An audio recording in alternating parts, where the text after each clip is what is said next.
biggest impact we achieve in the first line setting. Compared to Cleopatra, clearly the doubling of the expectations. So it's very hard to ignore. But let's talk about how you might implement this in your practice. In terms of patient selection, how are you thinking about which patients that you'll offer T-DXd plus Pertuzumab to in the first-line setting? So it's a difficult discussion. This was an all-comers trial. By evidence-based approaches, I should probably offer this to every patient. I do think about a couple of patients as particularly high risk, obviously patients with brain metastases at baseline, hormone receptor negative patients. I think they have a worse prognostic outcome. They have more challenging disease to expect prognostically from the beginning. So there it's a clear cut. I would probably expect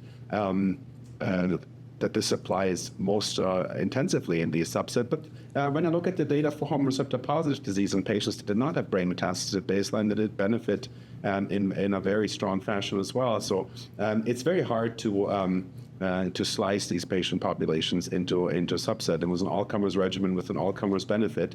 So for efficacy purpose, and this is a discussion we have to have with our patients, what are the goals of our treatments? And if efficacy is the outcome that we want to look for, it's very hard to see that we're not seeing the arrival of a new standard of care first line. It's always difficult to see this degree of change. Obviously, it's a very established practice pattern to use THB, but I think we're there. I think this is what's happening. Absolutely, and just to dovetail off of your comments, you had also alluded to the efficacy of T-DXd in the second-line setting and beyond. And a couple of years ago at ESMO, we saw some interesting pooled analyses of the various Destiny Breast trials, which indicated in multivariate models that more upfront use of T-DXd is associated with better disease-specific and long-term outcomes. And that was pooled analyses, but now we have proof of principle and confirmation, I should say, in a phase 3 global trials setting from Destiny Breast 09. So what are your thoughts about colleagues who may say to you, well, we're so used to using Cleopatra in the first-line setting, and we have T-DXd approved in the second-line setting. Do you think that's a reasonable approach to stick with that kind of second-line use of T-DXd, or are you compelled by DB09 to move T-DXd and Pertuzumab to the frontline, first-line setting?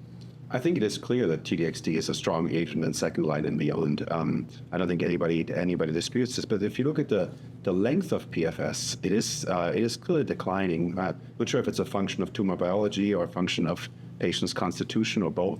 But the biggest impact we achieve in the first line setting, compared to Cleopatra, clearly the doubling of the expectations. So it's very hard to ignore a year-plus progression-free survival benefit and not make a decisive change. I still think that patients that are currently on THP are very well served at the DB03 second-line regimen, but it's clearly concerning that we're seeing patients not transitioning to second line. It's obviously not as many as in some other disease spaces, but in the HER2 amplified disease, patients that will develop brain metastases. I think we're going to see similar results like we do in other disease spaces where T-DXd is both active against brain metastases as well as secondary preventing brain metastases as well. So I think those are all important factors. So my principle is always best therapies first, and clearly in the side-by-side randomized comparison we see here a change in best line therapy. So for me, very hard to stick on.